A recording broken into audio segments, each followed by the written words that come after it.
Throughout history, women have made extraordinary contributions, both here in Wales and across the world. But these contributions often went unrecorded, and the struggle for women to gain acceptance and equal rights in society has been a long and slow process. But Wales has a hidden women's history. At Archives Wales, we want to uncover it. The creation of the suffragettes is where we find valuable records demonstrating the women's liberation movement in Wales.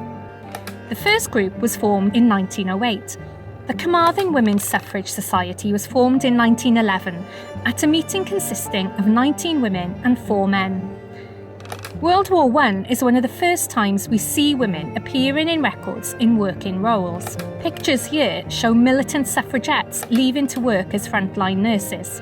From industry, replacing the roles left behind by men going to war, to the war effort itself, the women of Wales played a crucial role in both world wars.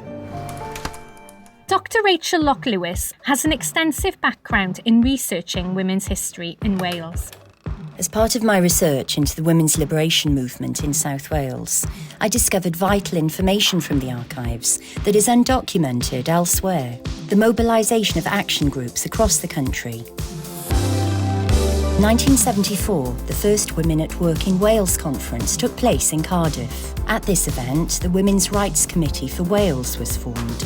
Women Against Pit Closures, 1984 to 1985. From wars to strikes to peace protests, the women of Wales have mobilised throughout history, and not just in support of their own movements.